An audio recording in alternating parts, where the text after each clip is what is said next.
আসসালামু আলাইকুম, welcome back to my channel. আশা করি আপনারা সকলেই ভালো আছেন আল্লাহর রহমতে এবং আপনাদের দোয়ায়। আলহামদুলিল্লাহ আমিও ভালো আছি। বন্ধুরা, আজকের রেসিপিতে থাকবে পালক পাকোড়া বা পালং শাকের পাকোড়া।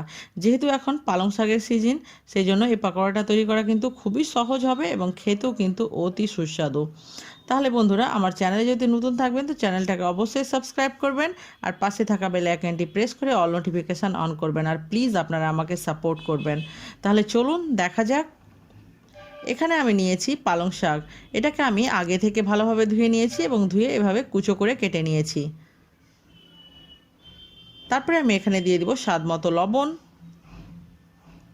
দুটো মিডিয়াম সাইজের কুচো করে রাখা পেঁয়াজ, ঝালের জন্য কাঁচা লঙ্কা কুচি, এখানে আছে আজওয়াইন। আজওয়াইনটাকে আমি একটু আঙুলের সাহায্যে ক্রাশ করে নিব। তারপরে দিয়ে দিলাম গোটা জিরে, ধনে পাতা কুচো, আদা রসুন বাটা, চালের গুঁড়ো, তারপরে দিয়ে দিব 2 চামচ বেসন।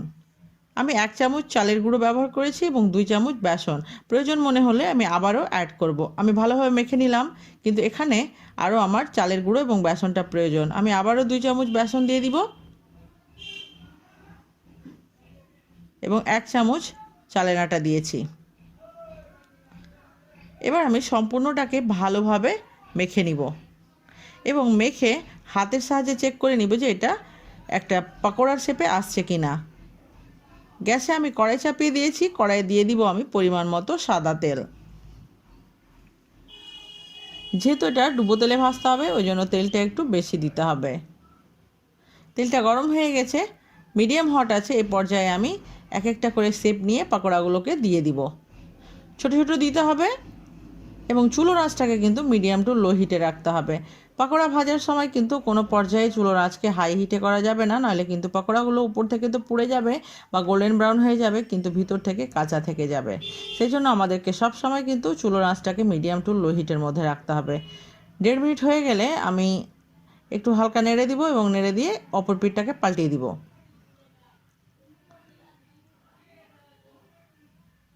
চামচ বা হাতার সাহায্যে এভাবে করে পাল্টিয়ে দিতে হবে। আবার আমি অপর পিঠটাকে 1.5 থেকে 2 মিনিট রাখার পরে পাল্টিয়ে নিব এবং ভালোভাবে কিন্তু চুলোর আঁচটাকে তারপরে আমি হাই হিটে করে দিব এবং ভালোভাবে সেঁকে নিব গোল্ডেন ব্রাউন হওয়া পর্যন্ত।